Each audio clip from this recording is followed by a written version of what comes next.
Pri krvavom besnení medveďa, ktorý sa prebral zo zimného spánku, prišlo v dedinke Sankebecu na japonskom ostrove Hokkaido o život 7 ľudí a ďalší 3 boli zranení. V tomto skutočnom príbehu sa pozrieme na to, ako k tomu došlo.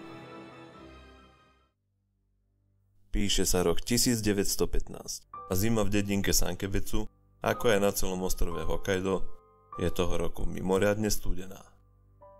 Keďže sa jedná o pomerne novovznikajúcu komunitu, strety s divou zverou sú tu celkom bežné. Vrátane mohutného medveďa ussúrijského, ktorého najväčšie samce vedia dorast do rozmerov medveďa kodiaka.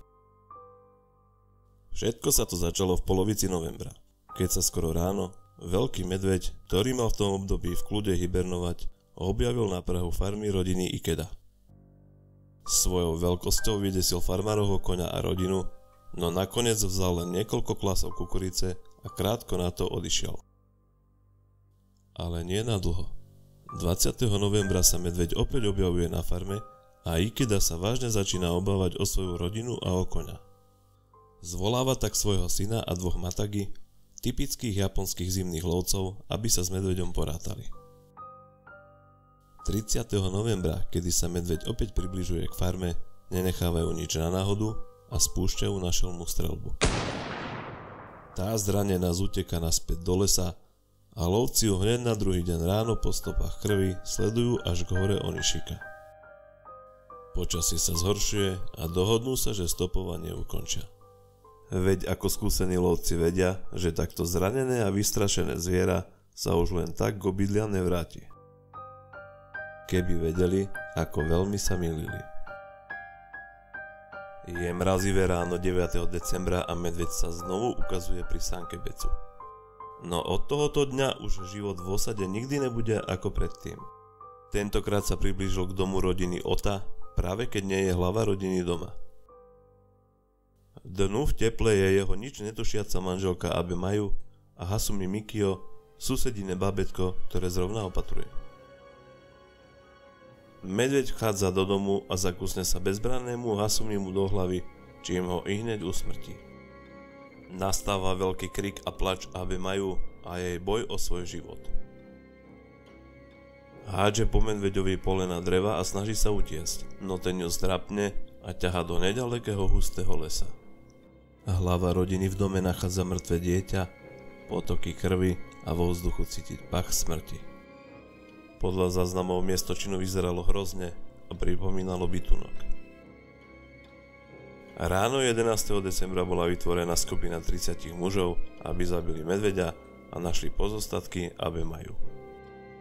Šelmu nachádzajú iba chvíľu potom, čo vstupujú do lesa. Vystrelia, no opäť medveďa len zrania a ten im uteká.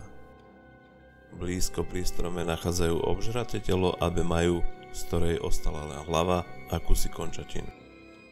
Dedina je v panike a ľudia si sú istí, že medveď, ktorému zachutilo ľudské mäso, sa určite zazvráti.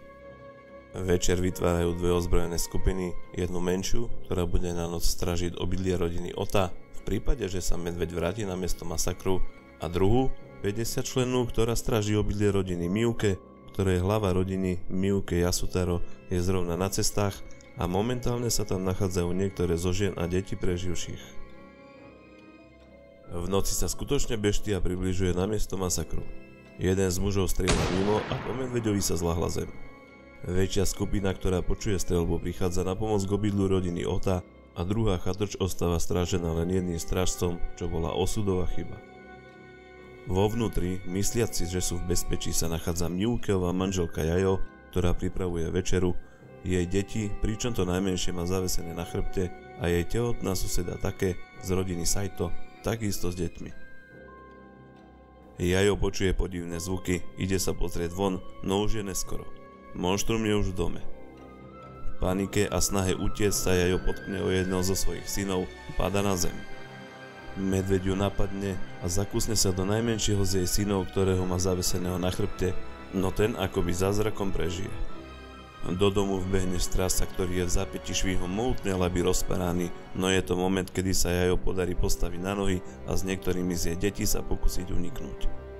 No šialené besnenie pokračuje roztrhaním jedného z jej synov, tehotnej Take, a taktiež jedného z jej synov. Ďalšie deti vyviazli s ťažkými zraneniami. Z miesta, kde mali byť v bezpečí, sa stala pasca, v ktorej našli svoju smrť. Ťažko zranená Jajo volá o pomoc ostatných strážcov. Tí okamžite reagujú a chcú podpaliť chatr s medveďom vo vnútri. No keďže Jajo nevie, či sú jej synovia stále nažive, tak je to okamžite zamietnuté. Obklúčia dom a čakajú, kým medveď vybehne. To sa aj udeje, no zrovna v nešťastnom čase, kedy by pri krížovej palbe riskovali postrieľanie sa navzájom, a tak sa medveď v tme rýchlo stráca z dohľadu a zmizne v lese. Keď sa Miyuke Yasutaro, ktorý bol v čase besnenia ďaleko mimo obec, dozvedá o útoku na ich domov, zdrvený prichádza do susednej dediny kontaktovať Matagiho s najväčším počtom zastrelených medveďov. Jeho meno je Yamamoto Haikichi a ten hneď ako si vypočuje, čo sa stalo, je presvedčený o tom, že vie, o ktorého medveďa ide. Je to Kesagake. Nazýva ho tak podľa bledého pruhu, ktorý má monštrum od chrbta po hruď a má vraj na svedomí ďalšieho usmrtenia 3 žien v inej susednej obci. No na teraz poskytnúť pomoc odmieta s tým, že svoju pušku momentálne založil, aby si mohol kúpiť alkohol a už sa tejto práci aktívne nevenuje. Osadníci sa zhromaždia v budove obecnej školy a 12. decembra sa správy o masakroch v Sankebecu konečne dostávajú do najvyššieho vedenia ostrova Hokkaido. To okamžite rozhodne o vytvorení ostreľovacieho tímu 60 lovcov, do ktorého sa nakoniec zapája aj skúsený Matagi Yamamoto, a tento tým má toto besnenie krvilačného medveďa navždy ukončiť. Lovci rozhodnú, že najlepší spôsob, ako ho prilákať, bude vrátiť mŕtve tela do sídla Miyuke rodiny, čo sa stretáva s veľkým odporom pozostalých, no nakoniec väčšina rozhoduje, že je to najlepší spôsob, ako beštiu navnadiť. Medveď sa skutočne vracia a začína vyžierať zásoby potravín v okolitých domoch. Opäť po ňom strieľajú a znovu uteká len so zranením. Začnú ho sledovať podľa stopy krvi a nakoniec Yamamoto ešte s jedným ďalším lovcom sa dostanú na vzdialenosť 20 metrov od krvilačného monštra. Yamamoto 2 výstrelmi do srdca a do hlavy navždy ukončí toto krvi prilievanie. Medveď mal takmer 400 kg a 3 metre na dĺžku. Dedinka Sankebecu sa z útokov nevie spamätať.